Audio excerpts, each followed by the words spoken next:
Сөз Қазақстан Республикасы парламенті сенатының аграрлық мәселелер, табиғатты пайдалану және ауылдық аумақтарды дамыту комитетінің төрағасы депутат Бектаев Әли Әбдікәрімұлына беріледі. Қайырлы күн, құрметті Ерлан Жаһанұлы, құрметті әріптестер. Алдымен ертеңгі келе жатқан құрбан айт мерекесімен құттықтауға рұқсат етіңіздер. Шалатын құрбандықтарыңыз, ізгі амалдарыңыз, ниеттеріңіз қабыл болсын. Жаһандану жағдайында елімізде бәсекелестікке белсенді ауыл шаруашылығын қалыптастыру үшін осы саладағы күрделі мәселелерді шешу маңызды. Әлемдік тәжірибе көрсетіп отырғандай, органикалық ауыл шаруашылығын дамытудың маңызы өте зор. Өйткені ол перспективалы бағыт және де аграрлық саланың рентабелділігін, бәсекеге қабілеттілігін арттыруға ықпал етеді. Қазіргі уақытта органикалық өнімдердің әлемдік нарығы 120 миллиард евроны құрайды, және ол белсенді өсуде, соңғы 20 жылда оның көлемі 7 есеге өсті. Яғни сала әлемдік трендке айналып отыр.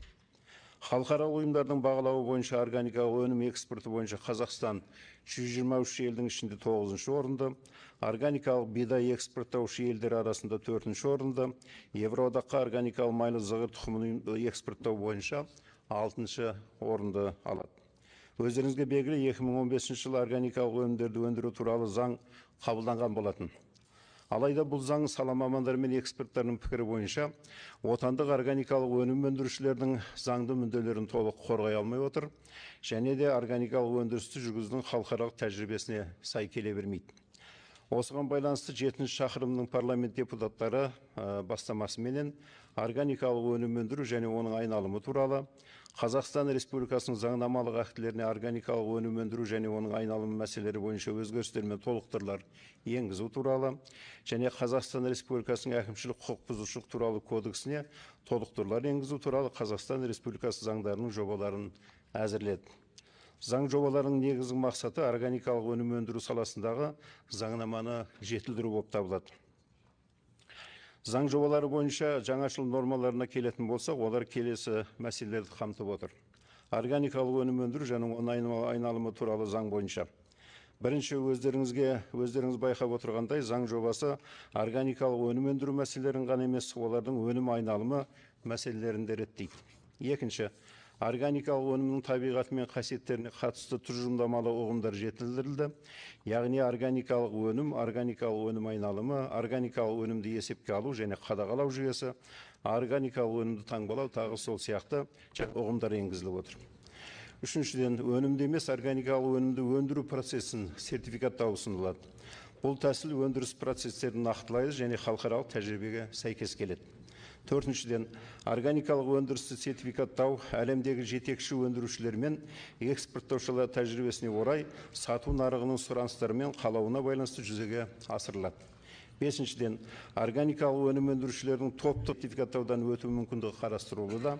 Бұл органикалық өндірушілерді кооперациялау мен біріктіруге және нақты өндіруші үшін сертификаттау шығындарын төмендетуге ықпал етеді.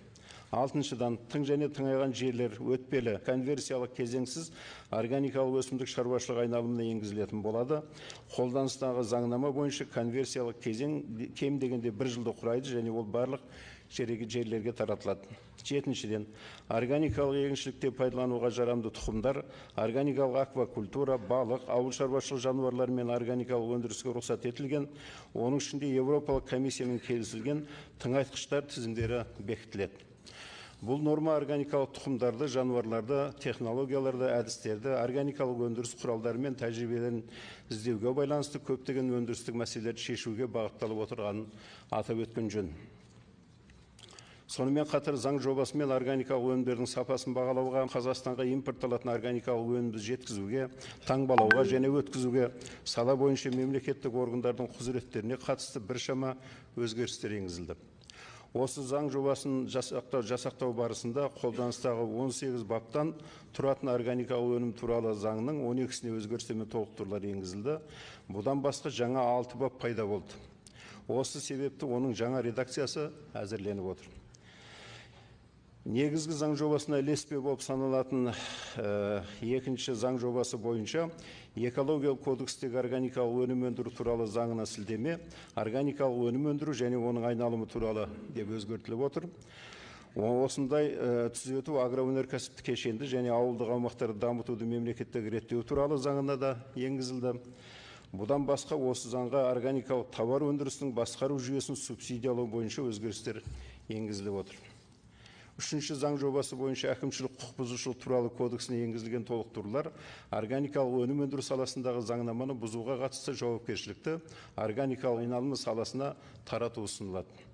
Заң жобасы бойынша үкіметтен оң қорытындылары бар және оларды қабылдау теріс әлеуметтік, экономикалық немесе құқықтық салдарға әкеліп соқпайды. Құрметті әріптестер, аталған заң жобаларын қабылдау органикалық өнім өндірудің отандық нормативтік құқықтық базасын және өңірлік стандарттарын халықаралық және одан да озық тәжірибелі шетелдік стандарттардың қағидаттары мен қағидаларына сәйкес өзектендіруге және үйлестіруге, органикалық өндіріс саласындағы институционалдық жүйені жетілдіру мен инфрақұрылымдық ресурстарды қалыптастыруға, органикалық өнімдерді экспорттау нарықтарын одан әрі кеңейтуге және ішкі нарықты қалыптастыруға оң ықпалын тигізеді деп ойлаймыз. Қолдауларыңызды сұраймыз. Назарларыңызға рахмет.